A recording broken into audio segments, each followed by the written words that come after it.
Well, moving on to other news that we're tracking on Gravitas tonight, Israel's strike in Doha resounds across multiple dimensions. The region continues to reel from its aftershocks.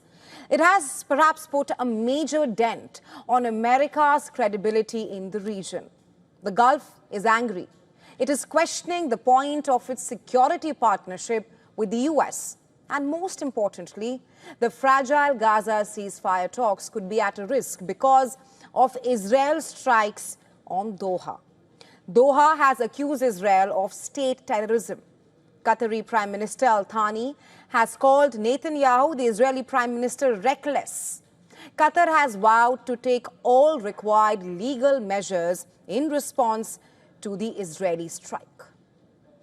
We hold the government of the Israeli entity fully responsible for the escalating regional tensions and the grave consequences of its aggressive escalatory policies, which are leading to unprecedented catastrophic repercussions that threaten the collapse of all peaceful solution pathways in the region. The state of Qatar will not hesitate to defend its sovereignty and the integrity of its territory, and has formed a legal team to take all necessary legal measures in response to this attack. In return, Israeli Prime Minister Benjamin Netanyahu has threatened Qatar, warning it to either expel or prosecute the Hamas officials in Qatar, declaring, and I quote here, "Because if you don't, we will." That's exactly what the Israeli Prime Minister has said. Listen in. We went after the terrorist masterminds who committed the October 7th massacre. And we did so in Qatar, which gives safe haven. It harbors terrorists. It finances Hamas. It gives its terrorist chieftains sumptuous villas. It gives them everything. And I say to Qatar and all nations who harbor terrorists, you either expel them or you bring them to justice. Because if you don't, we will. Netanyahu clearly sees no wrong in Israel's actions. Israel has insisted that it targeted Hamas and not Qatar, but the strike was on Doha. Has Netanyahu's gamble perhaps isolated Israel further and killed off the last hopes of any kind of ceasefire in Gaza? Well, already the fallout has been one of massive criticism against Israel. Canada is reviewing its ties with Israel. The EU is weighing sanctions. EU Chief Ursula von der Leyen has even pushed for sanctions on extremist Israeli ministers. What about the US? US President Donald Trump himself has admitted that he was not thrilled and that he was never notified in advance of the Israeli attack on a US ally. Qatar is also questioning its security pact with the United States of America. Now remember, Qatar hosts the largest US airbase in West Asia. You see, when Israel struck Hamas leaders in Doha on Tuesday, Qatar, which is home to the largest American military base in West Asia, suddenly found itself under attack, and that by Washington's closest ally, Israel. The attack took place when Hamas officials were in fact in a meeting to discuss the latest US-backed peace proposal. The White House was rather expecting to receive Hamas's response by the end of the week, but it wasn't meant to be because Israel struck them in Doha.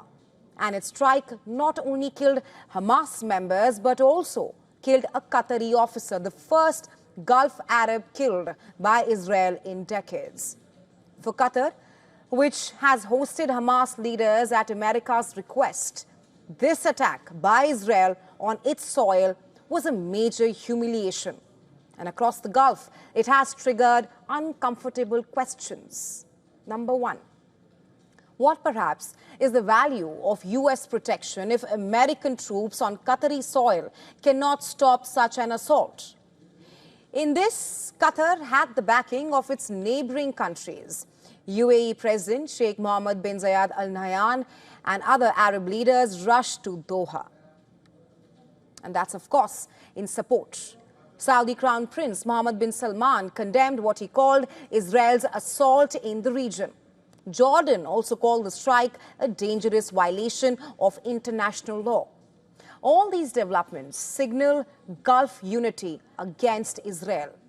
Gulf rulers fear that their reputations as safe havens for trade and investment have been pierced because of Israel's strike on Doha. And they will not risk military escalation, but they may use their massive sovereign wealth as well as diplomatic advantage to push back.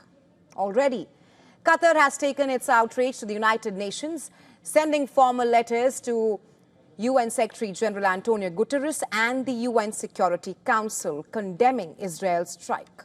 Qatar says the attack violated its sovereignty, endangered civilians and undermined regional security.